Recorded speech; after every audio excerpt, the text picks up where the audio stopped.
Hi, my name is Greg Nance, founder and CEO of Diad.com, welcoming you back to our video tutorial on creating a great admissions strategy, focusing in today on building a polished CV. What is a CV?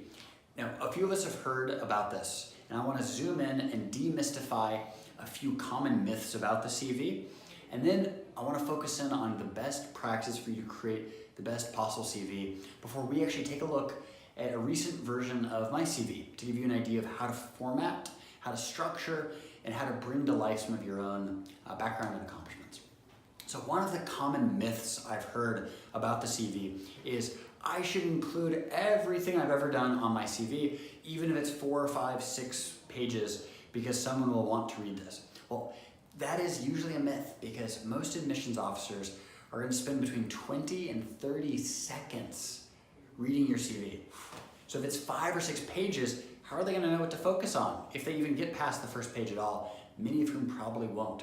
So one rule of thumb off the bat is focus your experiences to be most relevant for the opportunity that you're applying for.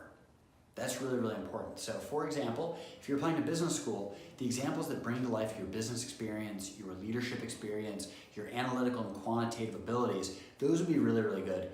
Whereas your 3rd grade finger painting class would be far less useful, or your 8th grade calligraphy certification, or your 9th grade piano award. Those things are less useful the more time that passes by. So your CV resume is actually a curated version of your key accomplishments and key relevant experiences. So that's a big difference, and there are a lot of common myths out there that don't apply to most of us as we build a resume CV. Now, what is this? Let's take a step forward together here. The resume CV is going to be a 1-page summary of your relevant experiences, your key skills and experiences, and you'll use this document to show to an admissions officer or a potential employer what you can really bring and what you can contribute. So what needs to be included here? The number one rule of thumb is clarity. The clearer that you can make your series of experiences, the better your resume CV will be. As we'll take in a moment, you'll actually see a format here that I think works pretty well. You'll see that the best CVs are divided into categories, so it's obvious what a reader is looking at. Employment experience, leadership experience, research experience, education, volunteer activities. So broken up into different sectors, different categories, makes it much easier to quickly understand what you've accomplished. You also want to provide key context on each opportunity. That includes the name of the employer or organization, the location for this experience, the dates that you were active there, and then a written summary of action verbs that describe what exactly you accomplished. Oversaw the growth of our team from 6 to 13 members.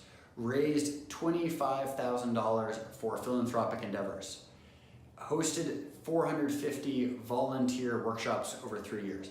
Whatever it is, the key thing is action verbs plus quantifying your contribution. You want to make it obvious what you've done. You don't want to hide or be too modest here. You actually want to share, hey, here's what I've done, here's what I've achieved working with some awesome people. And your CV is the 1-page artifact. It's the 1-page summary that brings this to life. So don't be shy, lead with this most important stuff. Generally, you want to use a reverse chronology, so the most recent experience can actually go at the top of each category as you work down. If one experience is extremely influential to you, you can also put this on top for added importance as you go. For those of us that are still students, education will be at the top of our CV and then other experiences below. And those of us that have been out of school for a while, we can have our top experiences with then information about our education toward the bottom of our CV. But for all of us, we want to make sure our name is front and center at the very top in bold text, and then a way to reach us, whether that's our email address, our phone number, a personal website, or maybe a favorite social media profile like LinkedIn, so that it's easy to find out more about us and to actually connect with us as we go forward. All of these super, super important. We realize though that it's really, really difficult making a CV. It's really, really challenging to do so. I was only able to make a strong CV with the help of a great mentor. Joshua Sommerfeld was 3 years ahead of me at the University of Chicago, and he took me under his wing and helped me actually take all the different activities I did and actually put it all together. I like to use Josh's methodologies to train all of our mentors here at Dyad on how to polish a great CV, how to get started with the right structure that brings your experiences to life. It's all motivated by our Dyad mentorship methodology. And therein, build a really polished CV that's tailored and customized for the opportunity you're actually applying for. So that way the right skills, the right experiences come to life in a big way. And that's what the Dyad mentorship model and our curriculum working together can do for you. Customizing a fantastic CV for the right opportunity. Now, I've told you a lot in concept about what a great CV looks like. Let me actually show you my CV, and I'd like to actually point out a few of these characteristics in action so that this makes even more sense. So let's get started. Should be fine. Is that good enough, or should we zoom in more? No, that's perfect. Okay. You can see my mouse too, is that right? Yeah, you can. Perfect. All right, ready? Yes, sir.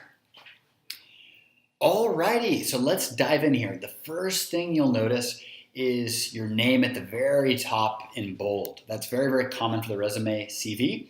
Here's me, Greg Nance. I also provide a little bit more information so that you can either learn more about me, personal website, reach out on Twitter, even call me or send me an email. You'll want to provide your contact information as well. Then we jump straight into education.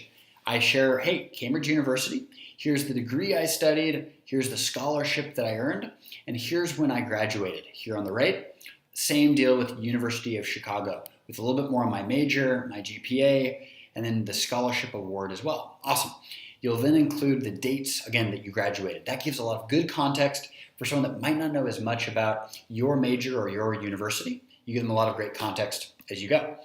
The big section on my CV I call leadership, because this CV is actually primarily for investors that might be interested in investing in Dyad, or partners or educators. So I want to show that, hey, I can be a strong leader. So that's really the big purpose, and that's why I call this section leadership. You could also call this experience. You could also call it extracurricular activities. It's up to you. You want to customize that for the opportunity. You'll see here, founder and CEO of Dyad. Awesome. I include the location, Shanghai. I also have worked on a group called MoneyThink. As the co-founder and chairman, we're on Coast to Coast USA. We include the dates, remember, on both. We also want to quantify wherever possible. And so we talk about the number of students that we work with here at Dyad, scholarship awards, the reach that we have, awards that we've earned. All of this gives a lot of great context and color. You also want to describe the contributions you made. For me, working on strategy, fundraising, team building, and public relations. Those are some of my core functions in my work. So be sure to include that for each and every. You'll note too that the first word of each line is going to be an action word. It's I directed this, we guided this, we raised this amount of money, and that can be really, really helpful. For each of your experiences, the more numbers you can include, the better off you'll be. So for instance, MoneyThink's 600 college mentors mentored 10,000 high school students in 16 US states. Wow, cool. We've raised over $2 million from JP Morgan Chase and a bunch of other banks. Awesome.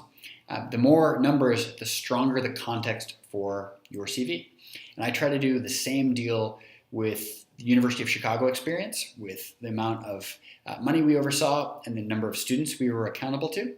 Whereas I don't do as good of a job for my Merrill Lynch, Mei Ling experience. I could have included more numbers there, and I should. I also include various awards and honors. I call it select distinctions to give people a flavor of some of the things I've been up to, ranging from debate way back in the day to my work in foreign policy and a couple scholarships that I've earned. For each of these, I try to give a concise summary of what it is, because most people have actually never heard of the Gates Scholarship or the Jefferson Award for Public Service. So the more the context you can provide, the better off you'll be, because people understand the significance of your accomplishment, which will be really, really useful. One thing you'll see is I include the one of how many recipients for a variety of these. 1 of 4, 1 of 12, 1 of 5. and that can be useful for extra context as well. One thing I do on my CV as well is provide interests, because I do a lot of things for fun, and it's an easy way to connect with people because a lot of people like to run or hike and climb or swim. And so I encourage you to include your interests on your CV as well, because it's a fun way to connect with people and to show them that you have a rich set of experiences that have taught you a lot about the world as you go. And you can include them a little bit like how I've done, or find an alternate model whereby you list a few of your favorite activities to do. This adds a little bit more color. One thing that you don't see on my CV, but is a good idea to include, is actually skills that you have, like language skills or computer skills or math skills or artistic skills. Those things are also valued by many employers and universities. So that's another thing that you can include. The biggest thing of all, which I mentioned, is clarity. And I think this CV is successful because it's quite clear. You've got the name and contact info, the education, variety of leadership experiences, variety of awards here, and then interests clearly labeled. And that makes it easy to skim this. You can actually read the CV in about 20 seconds and have a decent understanding of who this guy Greg Nance is. That should be your goal with the CV too. It should be readable in 20 seconds or in 20 minutes. And that's the mark, I think, of a good CV, because most people will only read for 20 seconds, but every once in a while someone will read every single word, and you want to make sure that it stands up to both tests. This is Greg Nance here, signing off from Shanghai and wishing you all the best moving forward.